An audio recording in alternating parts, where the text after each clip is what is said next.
Di dalam Al-Quran tidak ada penjelasan keterangan bahwa Allah membuat roh manusia lebih dulu daripada alam semesta.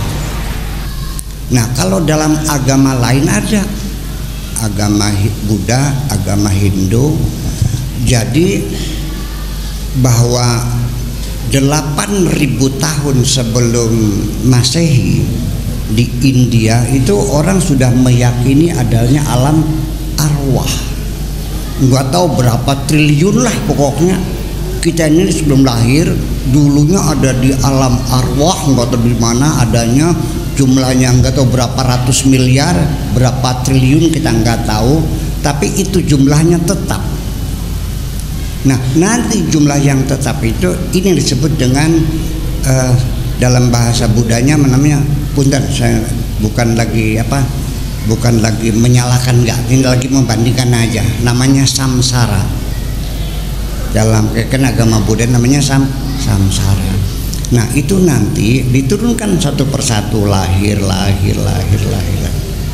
Nah, nanti kalau sudah mati balik lagi ke alam rohani lagi. Itu namanya reinkarnasi. Oke.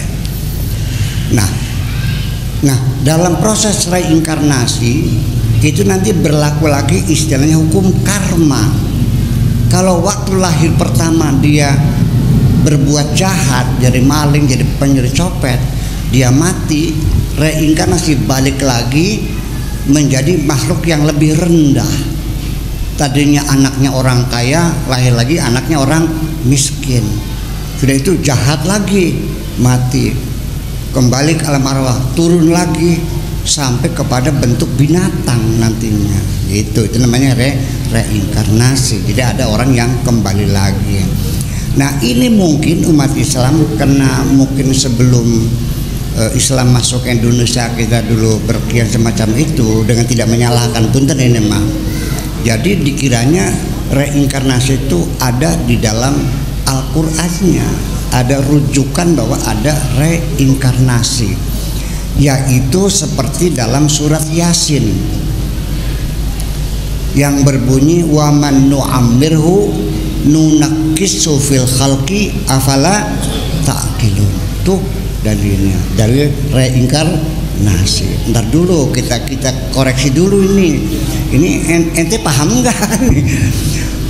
Wa man nu'ammirhu, dan barang siapapun yang dipanjangkan umurnya, nunakkisu kita ulangi fil khalqi kejadiannya, dikiranya balik lagi. Bukan begitu. Itu artinya begini, wa man nu'ammirhu, orang yang umurnya panjang itu, nunakkisu fil khalqi, sel-sel tubuh yang rusak diganti lagi dengan sel-sel yang baru secara sempurna.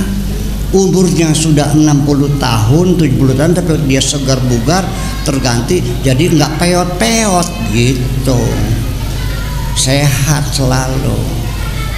Kenapa? Terganti pergantian sel yang sempurna, bukan reinkarnasi. Paham nggak? Nih, manusia ini ada dokter nggak? Nah, nanti konfirmasi. Manusia ketika melakukan aktivitas sehari-hari, mencangkul, ya kan, bermobil, nanam ini, masak ini, segala macam, ke pasar, ini kan aktivitas. Itu akan mengakibatkan sel-sel tubuh kita ini akan mengalami kerusakan. Satu orang manusia itu diperkirakan rata-rata ada berapa jumlah selnya? Ada 280 miliar sel setubuh nih, 280 miliar sel.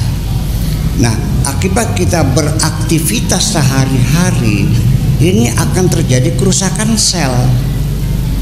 Diperkirakan sekitar 18 miliar, 15 sampai 18 miliar sel yang rusak.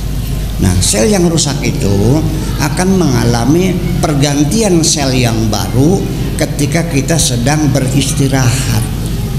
dalam keadaan tidur, itu sel kita diganti dengan sel yang baru. Itu pergantian sel itu dikontrol oleh akal tidak sadar kita, akal bawah sadar kita.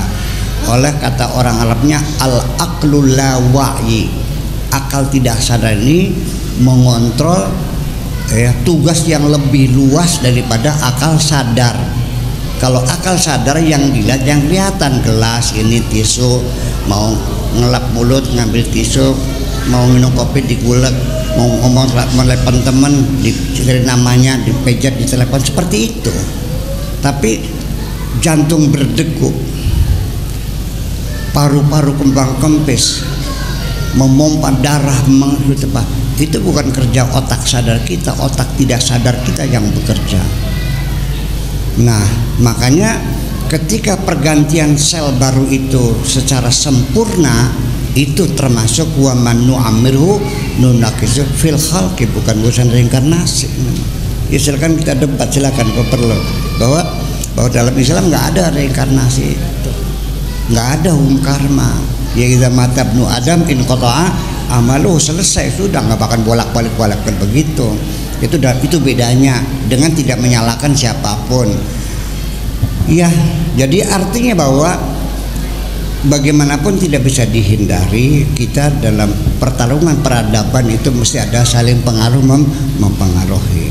Nah, itulah makanya, sehingga di situ ada hukum reinkarnasi, ada hukum karma. Nah, makanya supaya kita ini bisa melepaskan samsara, artinya rohani yang menderita ini, dengan istilah samadhi, renungan spiritual. Begitu kita sudah menemukan jati diri kita, ini begitu keyakinannya, kira-kira, mohon maaf barangkali salah. Nah, baru itu kita baru masuk ke dalam wilayah kebahagiaan yang abadi, namanya nirwana. Begitu. Dalam Islam nggak ada surga nanti terakhir, kalau udah mati semua gitu. Jadi itulah persoalannya banyak sekali. Kemudian untuk membantah bahwa Nur Muhammad diciptakan sebelum langit bumi, apa betul? Di Al-Quran mengatakan bahwa manusia dijadikan itu sekarang, dulu mah nggak ada namanya alam arwah tuh, nggak ada. Yuk kita dengarkan dalam surat Al-Insan. Bismillahirrahmanirrahim. Hal ata 'alal insani hinum minad dahri lam yakun syai'an madhkura. Inna khalaqnal insana min nutfatin amsyajin nabtalihi wa ja'alnahu sami'an basira. Ini kapan manusia diciptakan? Hal ata hinu minadari, apakah telah datang alal insan pada manusia hinu minadari, ada suatu fase waktu tertentu, ya, suatu tertentu, lam yakun syai'an madhkura, manusia waktu itu belum dapat disebut sebagai apapun, nggak ada. Manusia nggak ada, nggak roh, nggak jasad, nggak ada. Kapan diciptakannya? Inna ja'alnal insana min nutfatin amsyad. Manusia diciptakan dari nutfah, dari sperma yang bercampur dengan ovum. Nabtalihi, disitulah terjadi proses embriologi. Wa ja'alnahu sami'an basira, baru setelah itu sebagai manusia yang bisa melihat dan bisa mendengar. Itu informasi jelas, nggak ada itu namanya alam dalam Islam. Dengan tidak menyalahkan, kita lagi mengkonfirmasikan dalam Al-Quran tidak ada namanya Nur Muhammad, adanya laulaka seperti sudah diciptakan dari rohani munculnya. Itu mungkin pengaruh yang lain. Kemudian lagi juga ada yang mengatakan bahwa dalil lagi, ini banyak Al-Qurannya yang menjadi ayat-ayat mirip-mirip kayak reinkarnasi itu ada. Seperti wa idz akhadha rabbuka min bani adama min zuhurihim dzurriyyatahum apakah ingatlah kamu ketika Tuhanmu mengambil dari Bani Adam min zuhurihim, dari tulang punggungnya, dzurriyyatahum, bahwa manusia itu diciptakan dari sperma yang diproses di tulang belakang itu, min zuhurihim. Kemudian wa asyhadna ala anfusihim, dan kami persaksikan kepada mereka, alastu bi rabbikum, bukankah aku Tuhanmu? Qalu syahidna. Nah ini jadi pertanyaan, ini jangan-jangan waktu di alam arwah kita ditanya, apakah aku ini Tuhanmu? Lalu rohnya mengatakan, ya kami menyaksikan.